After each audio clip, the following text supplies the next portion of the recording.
Hello, my name is Adrian Goldberg and welcome to the Byline Times podcast. The Byline Times is what the papers don't say, what radio doesn't report and what telly doesn't tell you. This time is Liz Truss about to go full Trump by relocating the UK embassy in Israel from Tel Aviv to Jerusalem, a decision which would be loaded with political significance.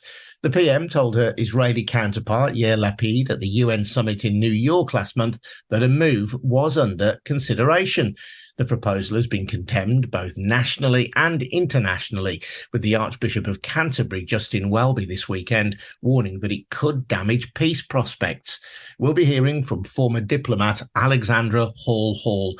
Her 30 years in the Foreign Office included heading the Middle East peace process section. She was also head of the UK's Human Rights Department and advised the US State Department on human rights and democracy in the Middle East. Before that, though, just a reminder that the Byline Times podcast is funded by subscriptions to the Byline Times. It is a wonderful monthly newspaper, and there's exclusive content in the print edition that you can't see anywhere else. And we can report without fear or favour because there's no wealthy non-dom or hedge fund billionaire telling us what to say. Our funding comes from ordinary subscribers, people like you. So please subscribe if you can to the Byline Times. You get full details over at our website at bylinetimes.com. Subscriptions start from as little as £3 a month. More details, as I say, at bylinetimes.com. If you do subscribe, by the way, or indeed if you just go to our website, you will see a number of articles by Alexandra Hall Hall, bringing her extensive diplomatic career to bear on our pages and full of insight and, we hope, wisdom. Alexandra, welcome along. You're right. Thank you very much. What a lovely introduction. Alexandra, why are you so concerned about the possibility of the UK moving its embassy to Jerusalem, which from the outside, to people who perhaps don't understand the politics of the Middle East, might simply seem like a move from one city to another? Get Pickfords in. Well, I have two main concerns with it, and by far the most important concern is that it would violate an internationally accepted consensus that the status of Jerusalem is contested, it is disputed territory. The international community's view is that East Jerusalem is illegally occupied territory, and we do not recognise Israel's declaration that Jerusalem is its permanent capital, and that the only way to settle the status of Jerusalem is through a negotiated settlement with the Palestinians. So any UK decision to move the embassy, it might seem like a small practical terms, it's not a big deal, but in symbolic and international legal terms, it's a hugely significant move. I don't, as far as I'm aware, believe that there is any massive Israeli pressure on the UK to move its embassy. Up until now, it may like us to move it, but it's accepted the UK's position that until there is a negotiated settlement with the Palestinians, we will keep our embassy in Tel Aviv. And indeed, when President Donald Trump announced it was going to move the US embassy to Jerusalem, Prime Minister Theresa May condemned that move in very clear terms. So one is just the international principle.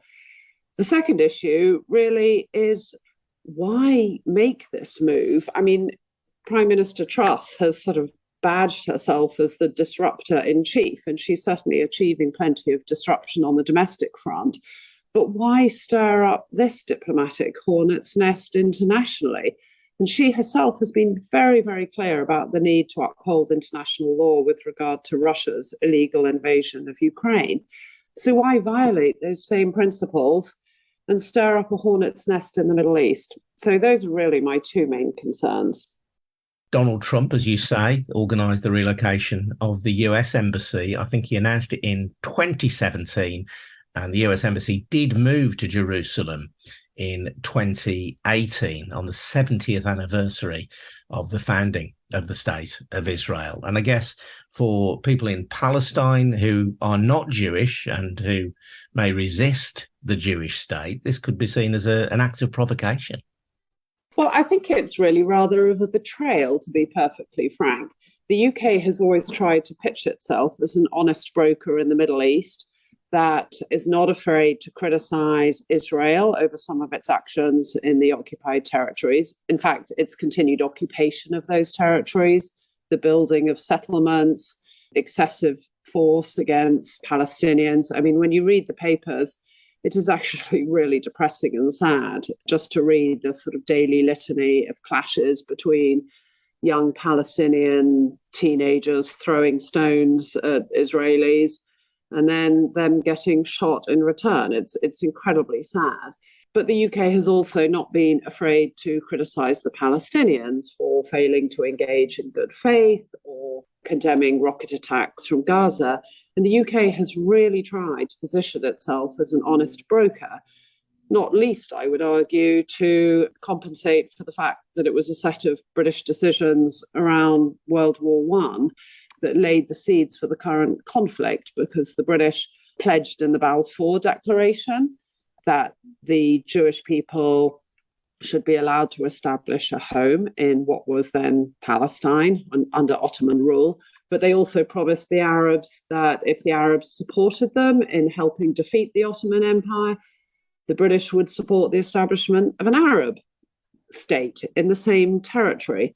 So I think that kind of duplicity laid some of the foundations for the current conflict. And certainly for as long as I was a diplomat, the British government has always tried to be incredibly fair-handed and even and supported the two-state solution. The problem with this current move is it really puts way more of our eggs in the Israeli basket and really represents a betrayal of our good faith towards the Palestinians. So I think it really damages us in the region, and it damages any notion that we are a fair player and an honest broker in this situation.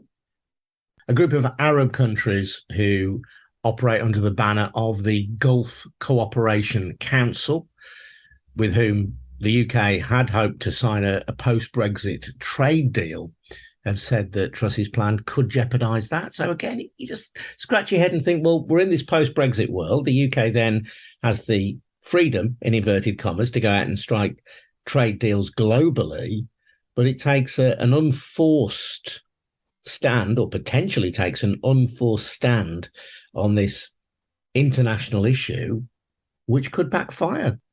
Well, I'm a tennis player. I would say it's an unforced error. It's a move that doesn't contribute anything and potentially contains costs. The other countries that have moved their embassies to Jerusalem, there is the United States, Guatemala, Honduras, and Kosovo. So there are 4 other countries that have now moved their embassies to Jerusalem. The issue with the British doing it is the British held the mandate in that region after the World War I. And we laid the seeds of the current conflict through our different promises to different communities in that region. The Balfour Declaration to the Jews, correspondence with the Jordanian Hashemite royal family through the Hussein McMahon correspondence, and a separate agreement with the French called the Sykes-Picot Agreement, where we decided we would also divide that territory up between the French and the British. So we laid some of the foundations for that conflict. And so I think it's incumbent on us above all to tread carefully. It's not just any other country deciding to move its embassy to Jerusalem. It's the British. So it carries symbolism way beyond just moving a building and opening a new office. And everywhere we go in this story, Alexandra, we are dogged by the shadow of history, aren't we? As you say, we go back to 1915.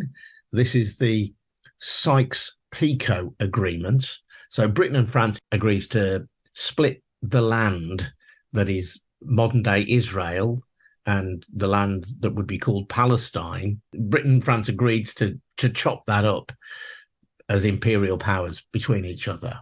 Yes, and that encompasses Lebanon and Syria as well, and Jordan. And then in 1915, 1916, there was something called the Hussein McMahon Correspondence, in which the British agreed to establish an independent Arab state in the region. That, as you say, was in return for Arab support against the Ottoman Empire. And then a year later, in 1917, the Balfour Declaration, which expects support for the establishment in Palestine of a national home for the Jewish people. So various parties in that part of the world have reason to view Britain, to say the least, with great suspicion. And we can kind of look back at imperial history and say, well, all this was a long time ago. But those fractures that were introduced over a century ago have never really been resolved, never been healed. I think one of the experiences I've had of the last few years is re-looking again at British history with somewhat brighter eyes and clearer eyes. I mean, when I was a diplomat, I always felt very proud of the British. I felt like we genuinely did try to be a force for good in the world. And then in various postings all the way around the world, I kept on coming up against situations where the British had been the colonial empire and we had left legacies that created problems for the modern day successors of what had once been British colonial territories. So, for example, I was posted in India. Now, of course, the infamous partition of India and Pakistan, and the UK essentially washed its hands. We could not get the Muslim population and the Hindu population to agree on the status of Kashmir, which remains disputed territory even up to this day, with people still dying. Then in Africa, arbitrary borders were drawn across continents as European powers divided up those states. In many of those states, the British would favour one ethnic group over another. And the sort of poisonous legacy that sowed between ethnic groups fuels some of the conflicts even today. The same might be said of the French in Rwanda. The sort of tensions between Hutu and Tutsi is partly a legacy of the fact that one ethnic group was favoured over another when we were the colonial power. And everywhere I've served in the world, I keep coming across these legacies. Same is true in Burma. I used to work on Burma in the 1980s.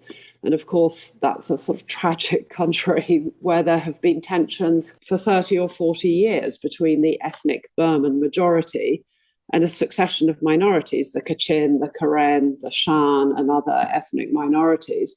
And again, the UK tended to favour or support one ethnic group over another. Same in Sri Lanka. We imported a lot of Tamil workers into Sri Lanka and imported tensions into what was then Ceylon. So we have a lot to account for. And we like to think that we were a more benevolent colonial power. And in some ways, especially when you compare some other colonial powers, we may not have been so actively brutal, but we created legacies that poison those modern states today. And that is true in Israel and Palestine. And it really pains me to say that because I want to be proud of being British. I'm not a Britain hater, but I think we need to understand those legacies. And therefore, we need to tread more carefully. Burma, now called Myanmar, of course. Right. In terms of Israel, there are those who would say the real problem with the state of Israel is its creation by Zionists, by people who initially bought up land, having travelled to the Middle East from Europe and from the United States, and who then fashioned from that land a predominantly Jewish state, and that it's the creation of the state of Israel in itself which creates this conflict. Did the Foreign Office have any recognition of that view or give it any credence? No, the Foreign Office has recognised the right to exist of the State of Israel. In 1947, a UN resolution was passed recognising the State of Israel. I think what would be far better would be if the UK also formally recognised Palestinian statehood as well. It seems to me that has been the biggest imbalance, in that we very quickly recognised the State of Israel and Israel's right to exist. We also support a two-state solution, but we have not explicitly recognised Palestinian statehood. And the British position has always been we shouldn't prejudice a final settlement and a negotiated agreement on that. And recognition of Palestinian statehood in and of itself wouldn't produce statehood. But if we're going to recognize Jerusalem as Israel's capital by moving our embassy, and if we were willing to recognize Israeli statehood, then why not make that diplomatic gesture to the Palestinians and recognize Palestinian statehood? That would be an interesting move. But as far as I'm aware, that's not under consideration. I mean, the difficulty you have is, you're asking me, was the creation of Israel in itself a mistake? Well, I have talked about some of the historical legacies that the British created. I mean, we could go back in history for decades. Would the Vikings be entitled to claim part of the UK because hundreds of years ago they occupied part of our territory? So I do think there is a problem, and we can never find the point at which history existed and was the correct starting point, and nothing can be changed since then. I think we have to accept, of course, the state of Israel exists. And so you may have people who fantasize and say it should never have been created. Israel exists. It is a fact.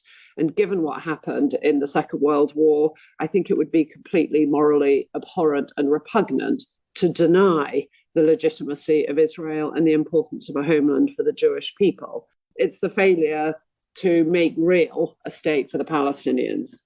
I suppose where it differs, though, from your Viking analogy was that in 1948, hundreds of thousands of Palestinians were displaced as a result of the creation of the State of Israel. Those Palestinians in their diaspora now have no right of return to Israel. Many hundreds of thousands of Palestinians are effectively stateless as a result of the creation of the State of Israel. So that is an ongoing source of grievance and of conflict. It's an utter tragedy. My heart bleeds genuinely for the Palestinian people because, as you said, hundreds of thousands of them, almost 1 million, were driven out of their homes when the State of Israel was created. Many of them still languish in refugee camps in Lebanon, Syria, and Jordan primarily. A lot of Arab states pledge very sincerely on one level their support for a Palestinian state. And yet, in the meantime, they've not allowed the Palestinians in those refugee camps to integrate more fully into the states where they're currently living. So they are stuck in these refugee camps in this sort of frozen limbo, neither able to return, as you say, but nor fully integrated into the countries where they've been refugees for the last 70 years. I spent time as a student in Israel, both in Israel and in the occupied territories and in Gaza. And I remember traveling with a young man who was a refugee, lived in a refugee camp in Gaza, and he took me across into Israel, and we visited this village. And he pointed to a house and he said, that was my grandparents' house. And we were with a group of his friends and we drove through this village, and this was the village that their families had all been driven out of. And the immediacy of that was so poignant. And I was sort of welling up with emotion. And then they saw I was getting very upset. And so one of them pointed to a donkey and said, that was my grandfather's donkey, to try and break the tension. But the letter was very clear. It's alive and real. Those were their olive trees. Those were their houses. Those were their farms. And they've been driven out and they have not been able to return. And this is the complete tragedy, because trying to find a resolution to the conflict either involves allowing all these refugees to return, but then in such numbers that they outnumber the number of Jews and it becomes hard for Israel to remain a Jewish state, or denying them that right of return. And they've been robbed of their original homes forever, dispossessed, which is how many people describe the Palestinians. They were dispossessed. It's an utter tragedy. What's also tragedy is that the international community, I mean, I was reading the speeches by Prime Minister Yair Lapid to the United Nations General Assembly earlier this month. And on one level, it was a very good speech. It spoke very movingly about sharing a home with the Palestinians, Israeli commitment to a two-state solution, the desire for peace, that Israel was willing to create peace. And on one level, it said all the things you would like it to say. But then you look at the reality on the ground, and Israel is still building settlements on occupied territory, on illegally occupied territory, in violation of the Geneva Conventions. Israel has banned a number of human rights and civil society organizations recently. They continue to use excessive force. If you look at the headlines from the newspapers in the region, almost every day, some Palestinian teenager is shot and wounded or killed. And every so often, very sadly, some young Israeli soldier is also shot and killed or attacked in some attack by a Palestinian. So both peoples are suffering. And then the Palestinians, I feel like they're a sort of forgotten people because the international community pays lip service to this two-state solution, but nothing is happening in practice to make that a reality. And so year after year after year, the same litany of settler violence against Palestinians, Palestinian youth throwing stones at Israeli settlers, Israeli forces using disproportionate force to suppress them, demolition of Palestinian homes, the seizure of Palestinian territory to make way for new Israeli settlements, continued trouble at the Dome of the Rock. It's just tragic. It is just a tragedy, and it's been going on for 70 years.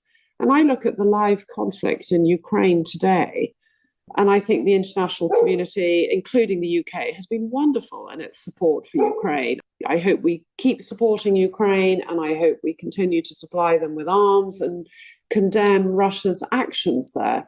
But what if that becomes a frozen conflict? And 50 or 70 years from now, some future British Prime Minister, let's say there's a different government in Russia that is more democratic, and meanwhile, Ukraine has perhaps regressed from democracy.